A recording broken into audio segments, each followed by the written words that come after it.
Господине Светозаревиќ, неодамна излезе од печат вашето најново дело. Што се содржи ова дело и колку време истражувавте?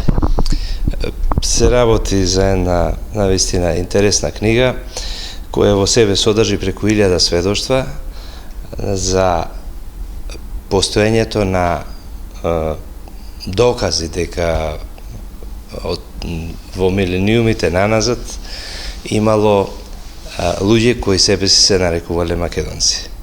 Оваа книга е посветена на илјадници македонци кои во своите животи се изјаснувале како такви, но и луѓе кои се бореле за ова име да опстане до ден денес и ни го остават како аманет на денешните генерации.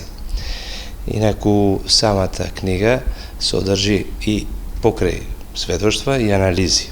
Сведоштвата се собрани од 32 држави во светот, некогашни и сегашни, и тоа од сите меридијани, од Австралија до Канада и од Аргентина до Русија и Јапонија, а најмногу од Европа.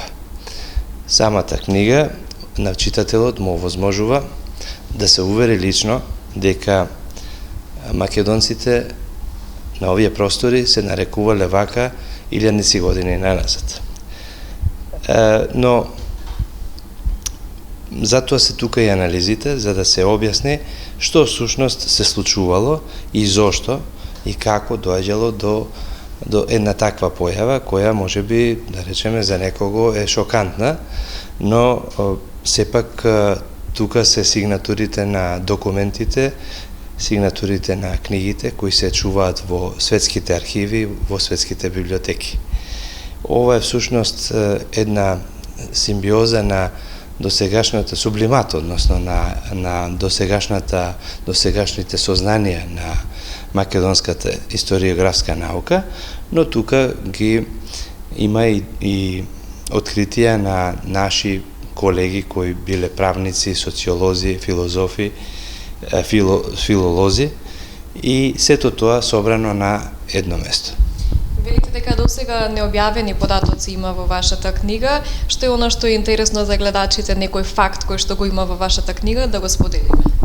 Па, навистина има многу такви документи, но јас би ги издвоил сепак оние кои се однесуваат од периодот од 15 до почетокот на 19 век. Тоа е период кој во македонската историографија некако не се истражуваше како една специфична материја, односно македонската историографија беше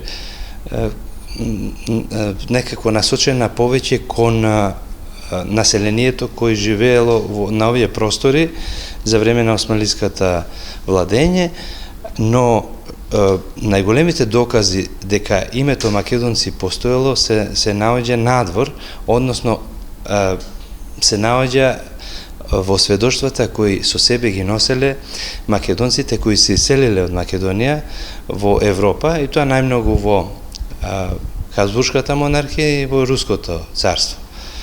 Таму каде што оделе, таму каде што учеле, студирале, таму каде што формирале своји дури нови населби, македонското име го носеле со себе. И во периодот кога во Османлиското царство воопшто не било важно етнонимот, немало никакво значење, бидејќи поданиците на Османлиската империја се идентификувале според верата, затоа пак оние кои ја напуштале својата татковина секогаш со себе го носеле и незиното име.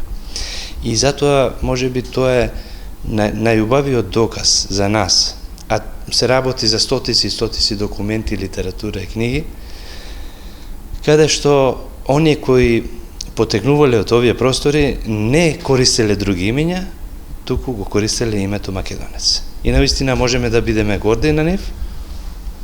И оттаму веќе во 19 век имаме појава на преродбеници и преродбениците го избираат македонското име, не случајно и веќе ни е јасно дека тоа не е дошло, не паднало од небо, ниту пак некој им наредил така да се нарекуваат, напротив, секогаш им било забранувано, но тие сепак останале на она што го наследиле од своите предци.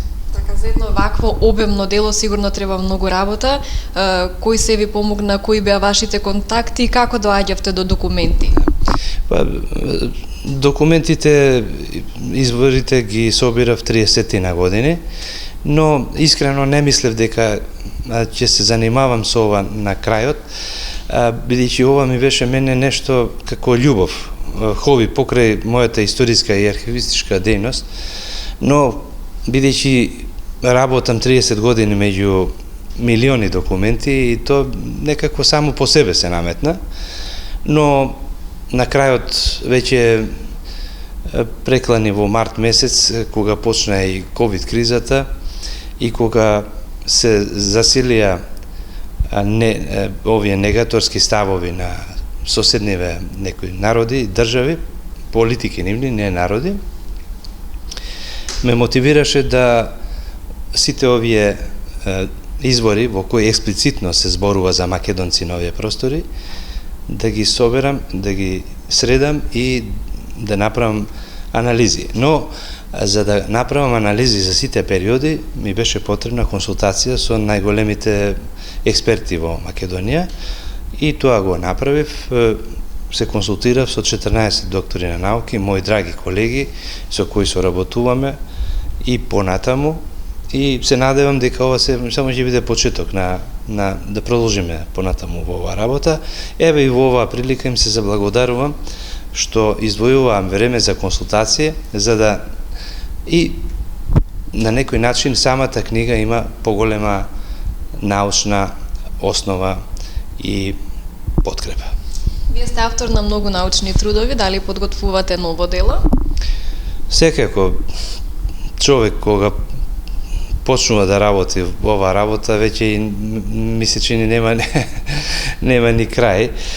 Она што го најавувам во иднина е еден мега проект, еве ексклузивно, за прв пат го кажувам ова, биографски именик на сите илинденци во Македонија. Зошто го направив тоа? Затоа што сметав дека секој илинденец заслужил да не биде бројка, туку да биде име и презиме. Затоа што секој таков комита